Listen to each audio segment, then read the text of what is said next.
अस्सलाम वालेकुम। प्रोग्राम सहाफ़ी में मतीउल्लाह जान। पाकिस्तान में सियासी महाज, अदालती महाज हो या सफारती महाज हो, ये गर्म हो रहा है। सबसे पहले तो सियासी महाज की खबर ये है कि पाकिस्तान तहरीक इंसाफ के जो मौजूदा चेयरमैन हैं बैरिस्टर गौहर अली खान, उन्होंने ये ऐलान किया है कि 7 दिन तक कमीशन बनने का इंतज़ार करेंगे, उसके बाद फिर मज़ीद मुज़ाकरात नहीं होंगे अगर कमीशन ना बना। दूसरी तरफ अदालती महाज भी गर्म है, जहाँ पे मुख्तलिफ बेंचों के दरमियान एक नई किस्म के अख्तियारात की जंग का आगाज़ हो गया है। और जैसे मंसूर अली शाह का बेंच आज दूसरी बार तोड़ दिया गया है, और जैसे मंसूर अली शाह ने रजिस्ट्रार सुप्रीम कोर्ट के दफ्तर के अमले के खिलाफ तौहीन अदालत की कार्रवाई करते हुए कल एडिशनल रजिस्ट्रार को तौहीन अदालत का शोकास जारी करते हुए तलब भी कर लिया है। तीसरी तरफ सफारती महाज के ऊपर वो शाहकार आ गया जिसका इंतज़ार था, शायद पाकिस्तान में कुछ ज़्यादा ही इंतज़ार हो रहा था। जी हाँ, अमरीकी सदर डोनाल्ड ट्रंप आज पाकिस्तान के वक्त के मुताबिक ठीक इसी वक्त ही जो है हल्फ उठाएंगे अपने आइन के दिफा का। इस हवाले से आज बात करने के लिए हमारे साथ इस्लामाबाद स्टूडियोज़ में मौजूद हैं राजा कमरुल इस्लाम, रहनुमा है मुस्लिम लीग नून के। उनके साथ तशरीफ़ फरमा है Aamir alias Rana, senior journalist और तजियाकार हैं। बहुत शुक्रिया। हमें पहले तो वीडियो लिंक पे ज्वाइन कर रहे हैं मलिक अहमद खान भच्चर साहब, पाकिस्तान तहरीक इंसाफ के रहनुमा हैं, पंजाब असम्बली में अपोजिशन लीडर भी हैं। तो सबसे पहले तो मलिक अहमद खान साहब, हम आपकी तरफ ही आएंगे कि सियासी महाज बड़ा गर्म है, और अब तो पहले 31 जनवरी की डेडलाइन थी मुज़ाकरात के लिए, ये 7 दिन की डेडलाइन भी बैरिस्टर गौहर अली खान ने इसका ऐलान कर दिया। पहले हम आपको उनका शॉर्ट सुनाते हैं। जी मलिक अहमद खान साहब, लगता है कि बस अब एक ही मुतालबा रह गया है अदालती कमीशन का 9 मई और 26 नवंबर के हवाले से, क्या कहेंगे, ये 7 दिन की कोई नई डेडलाइन है? देखिए, बातचीत तो कब से शुरू हुआ है, तीसरा चौथा दौर शुरू हुआ है, और अभी तक भी अगर कोई किसी किस्म का हमें उनकी तरफ से कुछ जेस्चर नज़र ना आए तो फिर फजूल बातचीत का फ़ायदा नहीं है ना जी। बैरिस्टर साहब का ये मतलब है, यानी एक चीज़ पेशरफ्त होती है ना, एक बातचीत शुरू होती है, और उस बातचीत के शुरू होने के बाद आपको पता चलता है कि जब पहला दौर मुकम्मल होता है, आपको याद होगा जब पहला दौर शुरू हुआ तो नेक्स्ट हुआ कि 1 जनवरी या 2 जनवरी को चार्टर ऑफ डिमांड दिया जाएगा, फिर उसके बाद अगला दौर।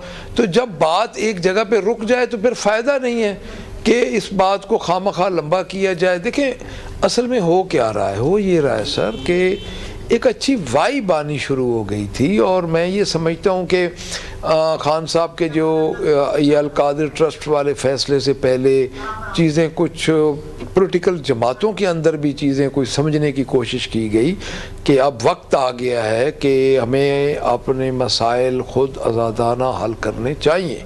लेकिन उसके बाद यकदम ये एक फ़ैसला ठोंसा गया, और उसके बाद फिर बातचीत भी आलमोस्ट जिस तरह बैरिस्टर गौहर साहब ने कहा कि कोई पेशरफ्त नहीं हो रही। अगर जब मतीउल्लाह जान साहब पेशरफ्त नहीं हो रही, क्यों कमरुल इस्लाम साहब, डेफिनेटली हमारे मुतालबात क्या थे? मलिक अहमद खान साहब तो कह रहे हैं कि अब कब तक बातचीत करें, तो कितने दिन चाहिए इस मुतालबे के ऊपर फैसला करने के लिए कि कमीशन बनना चाहिए या नहीं? लेकिन पेशरफ्त क्यों नहीं हो रही? पहली बात तो यह है कि जैसे अभी मलिक साहब ने कहा कि 2 जनवरी को चार्टर ऑफ डिमांड तहरीरी सूरत में देना था, तो उसमें ताख़ीर हुई, वो ग़ालिबन जनवरी के वस्त में आके, तो 2 हफ्ते की तो वो ताख़ीर हुई। दूसरा जो आज आपने ये डेडलाइन का कहा, ये उन्होंने क्या कहा है, उनके अगर अल्फाज पर गौर करें कि अगर हुकूमत इंदिया नहीं देती, तो इंदिया तो हुकूमत ने दे दिया था उस वक़्त कि जब उनके चार्टर ऑफ डिमांड में ये मेन मुतालबा था कमीशन का, तो जब उस मुतालबे के बाद मुज़ाकरात शुरू हुए तो इसका मतलब तो यही था कि अगर इंदिया ना दिया होता तो वहीं पे उस पर मुज़ाकरात होते ही ना। अब मसला तो आगे बढ़ने का, अब ये जो कुछ असम्बली में जिस तरीके से हो रहा है, जो माहौल बनाया जा रहा है, तो उन हालात में फिर अगर मुज़ाकरात में थोड़ी बहुत ताख़ीर आती है या बॉटल नेक्स मोटे होते हैं, तो उसको पे मायूस नहीं होना चाहिए, उसको उसमें काफ़ी कुछ अभी मौजूद है। क्यों हमारे अलियास राना साहब, आपके ख्याल में मुज़ाकरात में पेशरफ्त है या कोई पेशरफ्त नहीं है और ये नाकामी की तरफ जा रहे हैं? नहीं, देखें, मैं तो समझता हूँ जब सियासतदान बैठते हैं ना, तो बेहतर फैसले हो जाते हैं, और सियासतदानों का काम भी यही है और होना भी चाहिए। लेकिन दोनों तरफ से धमकी नहीं होनी चाहिए। जैसे वो कह रहे हैं ना 7 दिन में, अच्छा 7 दिन बुध को ख़त्म हो जाएंगे, आप कह दें हम नहीं जाएंगे इसके बाद, क्योंकि आपने पहले 31 जनवरी की डेट दी थी। ऐसे नहीं होता। मतलब आप अगर ट्रंप का इंतज़ार कर रहे हैं जो आपने आखिर में सेगमेंट में रखा हुआ है, तो वो फिर पूरा कर लें। धमकी पे कोई नहीं बात किया करता, ना गवर्नमेंट ना अपोजिशन। आपने धमकियाँ दी, 26 नवंबर कर लिया, क्या हुआ? उसके बाद आप खुद आए ना 5 रुकनी कमेटी बना के। उससे पहले तो आप कहते थे इनसे तो हमने बात ही नहीं करनी। आपने वो मुतालबे भी छोड़ दिए जिनकी बुनियाद पे आप बात नहीं करना चाह रहे थे हुकूमत से। बहुत अच्छी बात है, इसको मैं कभी ये नहीं कहूँगा कि ये नेगेटिव बात है, ये पॉजिटिव इसलिए है कि सियासतदान को सियासतदान से बात करनी चाहिए। खान साहब की ख्वाहिश तो बेशक वही है जो अडयाला जेल में वो कहते हैं कि बिल वास्ता मैसेज आया ना बताऊंगा लाया कौन, और जिसका मैसेज आया वो भी नहीं बताऊंगा। काम वो भी चल रहा है। ये तो खान साहब के अपने अल्फाज हैं, मेरे नहीं है। ये हमारे रिपोर्टर्स ने जेल वाला बंदा मैसेज का ही बता सकता है ना, जो हुकूमत में वो तो रोज साथ ही बैठे होते हैं एस्टैब्लिशमेंट के, उनको मैसेंजर की जरूरत ही नहीं है। नहीं, हमारे रिपोर्टर तो जब भी जेल में जाते हैं उनका काम है ना खान साहब से सवाल करना कि जी कौन लाया मैसेज। मैंने कहा जी मैं नहीं बता सकता, किसका मैसेज लाया मैं नहीं बताऊंगा।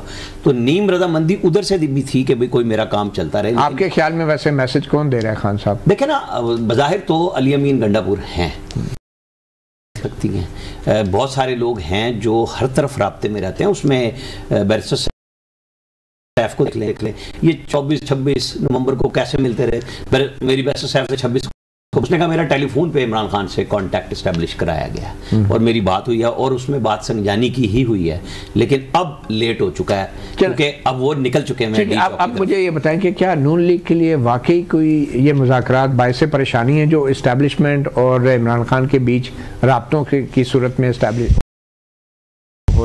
ये बात पीटीआई जैसी जिसका एक दफ़ा का इक़्तिदार बरकस का आया और तीसरी दफ़ा केपी में है, उनसे आप कहते हैं ना बात, नून लीग सारी जिंदगी यही काम करती रही है। इस्टेब्लिशमेंट से मुदाकरात भी, इस्टेब्लिशमेंट से लड़ाई भी, और शहबाज शरीफ जैसा बंदा मौजूद हो तो उसको परवाह नहीं होगी। उन्होंने वसवसे का लफ्ज़ यूज़ किया ना, ये अगर कोई कहे कि मेरी आंखें बंद है तो वो नहीं बंद, लेकिन मेरे ख्याल में इन्हीं को फ़ायदा होना है पीएमएल आगे चल के इन मुज़ाकरात का, चाहे वो डायरेक्ट हो या इनडायरेक्ट हो। ठीक है, अगर शहबाज शरीफ इतने करीब हैं एस्टैब्लिशमेंट के, तो अगर इमरान खान भी करीब हो जाएं तो इसमें कोई गलत बात तो नहीं है ना? तो वो कहते नहीं कि मैं तो कब से तैयार बैठा हूँ। हाँ। अभी भी इमरान खान ने उस दिन कहा है। तो आप क्या मशवरा मुझसे बात, वैसे आप क्या मशवरा ये रोक सकते हैं? 1 मिनट। हाँ, अगर इस्टेब्लिशमेंट इमरान खान से बात करना चाह रही है और डायरेक्ट करना चाह रही है, कोई रोक सकता है?